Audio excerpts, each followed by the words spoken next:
आज की वीडियो में मैं आपके साथ करेरी लेक ट्रैक का एक्सपीरियंस शेयर करने जा रही हूँ। इस वीडियो में मैं आपके साथ ऑलमोस्ट सारे पॉइंट्स कवर करने की कोशिश करूंगी, जैसे कि हमने ट्रैक कहाँ से स्टार्ट किया, हमें ट्रैक करने में कितना टाइम लगा और आपके पास वहाँ पे स्टेइंग ऑप्शंस क्या क्या हैं, और अगर आप पर्सनल व्हीकल में जा रहे हैं तो पार्किंग ऑप्शंस क्या हैं। और जो हमने ट्रैक किया था, जो आप वीडियो में देखेंगे, हमने किया था ट्रैक दिसंबर मिड में, और जनवरी मिड टू फरवरी स्टार्टिंग में वहाँ पे स्नोफॉल होता है।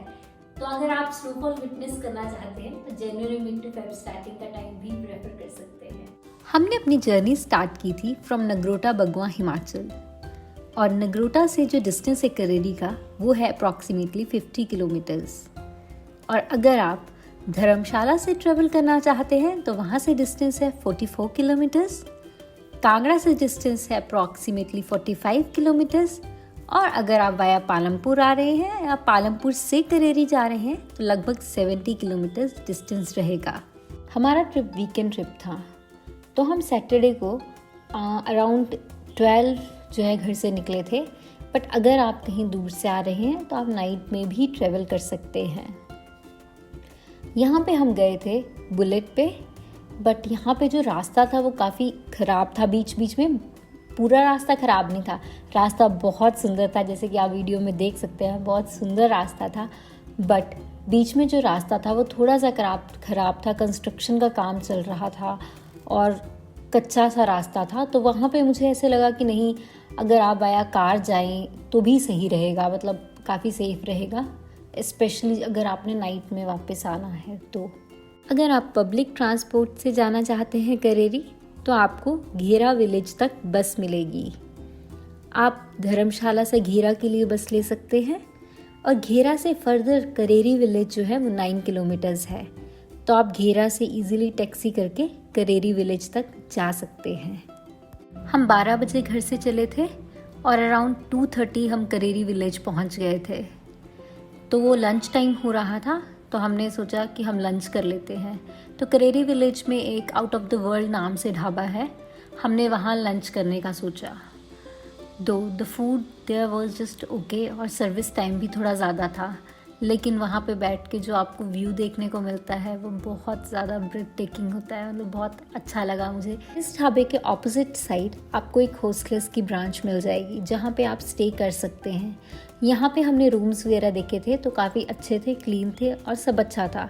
But the only point was कि ये जो था ये ट्रैक लोकेशन से 2 किलोमीटर्स दूर था। इसके अलावा अगर आप स्टेइंग ऑप्शंस की बात करो तो आप करेरी कॉटेजेस में भी रुक सकते हो। ये भी अप्रॉक्सीमेटली हाफ या 1 किलोमीटर दूर था from the track location.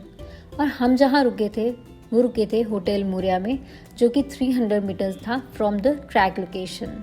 But यहाँ के जो रूम्स थे वो बहुत ओके थे, क्योंकि हमने जस्ट नाइट स्टे करना था और अर्ली मॉर्निंग ही ट्रैक के लिए निकल जाना था, तो हम यहाँ पे रुक गए।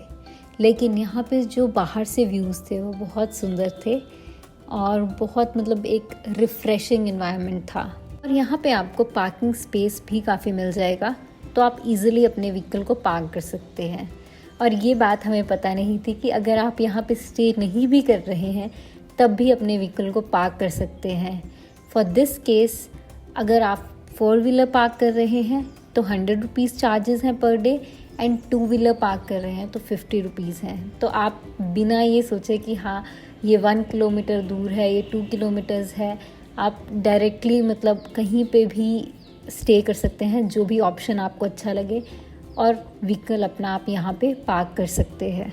हमने अराउंड 5 होटल में चेक इन कर लिया था, और फिर हमने थोड़ी सी रेस्ट की और शाम को इवनिंग वॉक पे निकल गए। इवनिंग वॉक के टाइम वो सनसेट का टाइम था, तो ऑब्वियसली वहाँ पे भी हमें बहुत सुंदर नज़ारे देखने को मिले और बहुत अच्छा फील हुआ। वॉक से आने के बाद हमने होटल पे बोला कि आप प्लीज़ बॉनफायर कर दीजिए, तो उन्होंने आग जला दी। हम थोड़ी देर बैठे, आग से की, और उसके बाद डिनर करके रेस्ट कर ली। नेक्स्ट मॉर्निंग क्योंकि हमने 8 बजे ट्रैक स्टार्ट करने का सोचा था, तो हमने रिसेप्शन पे बोल दिया था कि हमें 7:30 के अराउंड ब्रेकफास्ट चाहिए है। तो वहाँ का स्टाफ काफ़ी सिंसियर था और हमें एग्जैक्टली 7:30 ब्रेकफास्ट मिल गया था। 8 बजे हम टोटली फ्री हो गए थे और ट्रैक के लिए निकलने लगे, बट हमें चेकआउट करते हुए 15-20 मिनट लग गए और हमें निकलते निकलते 8:30 हो गए थे और हम फाइनली 8:30 ट्रैक करने निकल गए। और एग्जैक्टली जो है वो ये वाला पॉइंट है, ये वाला ब्रिज है जहाँ से आप ट्रैक करेंगे। और कई बार कंफ्यूज हो जाता है कि ब्रिज के हम पहले स्टार्ट करें या बाद में, तो इन्होंने बहुत अच्छा एक बोर्ड लगाया हुआ है already, welcome to the Kareri lake trek. तो आप यहाँ से जो है वो ट्रैक अपना स्टार्ट कर सकते हैं। So you are welcome to the trek. और चलो अब चलते हैं ट्रैक करने। और स्टार्टिंग ट्रैक से ही आपको ऐसे स्टेप्स देखने को मिलती हैं। जब हमने वहाँ पे लोकलाइट से बात की तो हमें पता चला कि ये जो स्टेप्स हैं ये गांव वालों ने अपने आप बनाई हैं, एक एक पत्थर इकट्ठा करके तो ये जो है, और हमने पता है कहीं पे सुना था, किसी वीडियो में सुना था कि कुछ टाइम ये जो स्टेप्स हैं उसके बाद रास्ता मतलब ठीक हो जाएगा थोड़ा बेटर। ऐसा कुछ नहीं है, पूरा टाइम, कुछ टाइम स्टेप्स हैं, कुछ टाइम आपको बिना स्टेप्स के वैसे ही थोड़ा ट्रैक करना पड़ेगा। बट आपको चढ़ाई जो है वो 4 घंटे के लिए 3 to 4 hours depending on your speed, even sometimes 4 to 5 hours. तो इतना आपको मतलब पहले से ही सोच के चलना है कि नहीं यार इतना चलना है। बट ये है कि यहाँ पे जब आप चलेंगे तो इतने सुंदर मतलब नज़ारे और पीस इतना ज़्यादा मतलब अच्छा लगेगा आपको। यहाँ पे हम जैसे 8:30 बजे निकल आए तो इस टाइम पे कोई भी नहीं था, तो हमें काफ़ी अच्छा लग रहा था और काफ़ी मज़ा भी आ रहा था। इस ट्रैक पे आपको 2-3 किलोमीटर्स के बाद यूजुअली एक टेंट की शॉप सी मिल जाएगी देखने को। और यहाँ पे जो फर्स्ट ये टेंट की शॉप आ रही है जिसका नाम झील कैफ़े है शायद, तो यहाँ से जो है आपको जो है सीधे नहीं जाना है, आपको ये जो फ्रेश वाटर रिवाइन है या जिसे खड्ड भी बोलते हैं इसको क्रॉस करना है और उसके बाद अपना ट्रैक कंटिन्यू करना है। वैसे जो रास्ता है वो आपको जो स्टॉल्स हैं, जो कैफ़ेज़ हैं, वहाँ पे जो शॉपकीपर्स होंगे वो भी बता देंगे। बट जब हम गए थे तो उस टाइम पे वो शॉप बंद थी। फॉर्चुनेटली हम वहाँ पे अभी फ़ोटोज़ वगैरह खिंचवा रहे थे, तो ये जो भैया हमारे आगे जा रहे हैं ये हमें मिल गए और इन्होंने हमें गाइड किया कि आपको ये जो रिवाइन है ये क्रॉस करके जाना है।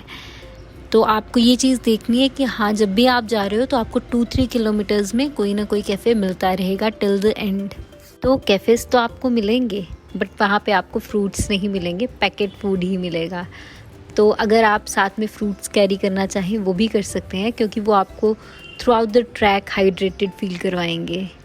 और जब चलते चलते मुझे थोड़ी थकान लग रही थी तो मैं वैसे ही किसी भी पत्थर पे बैठ के थोड़ा सा डीप ब्रीथ कर रही थी। इससे मेरे को बहुत रिलैक्स्ड फील हो रहा था।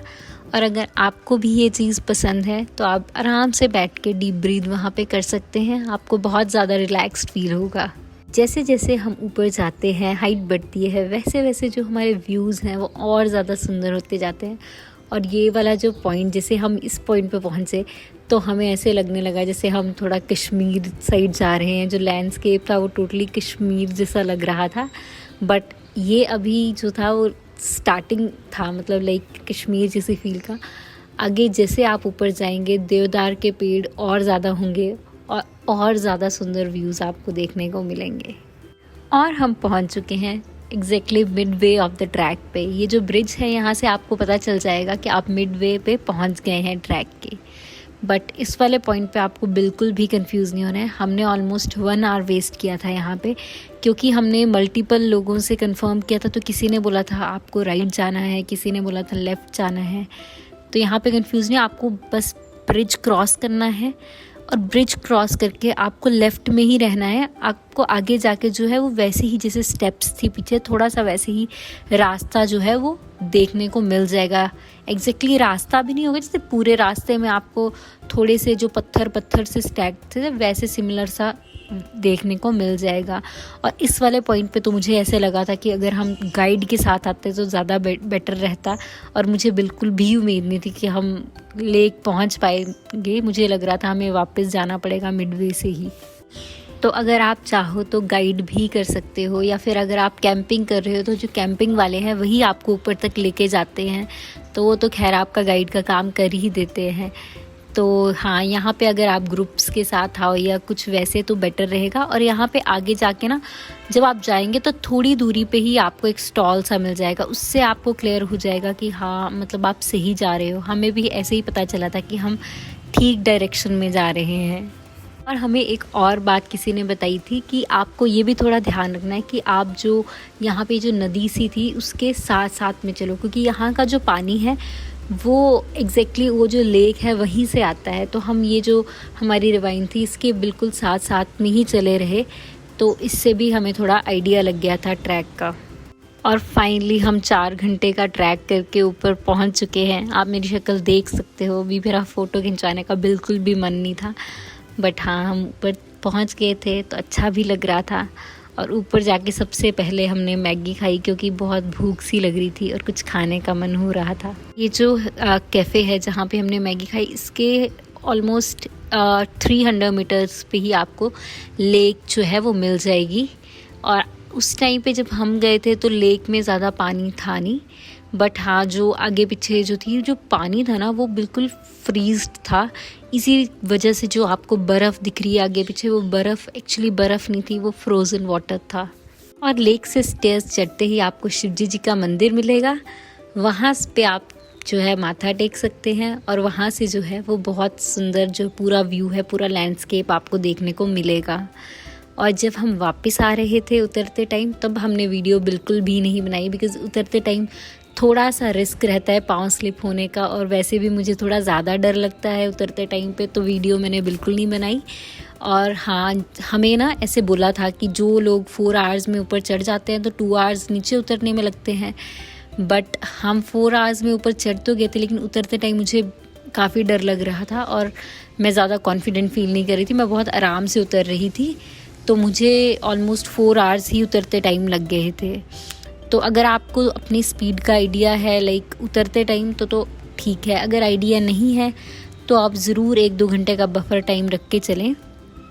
और हमें इसी वजह से रात को आते आते काफ़ी लेट हो गया था, रात हो गई थी, और हमने रास्ते में ही डिनर वगैरह किया और वापस घर आ गए।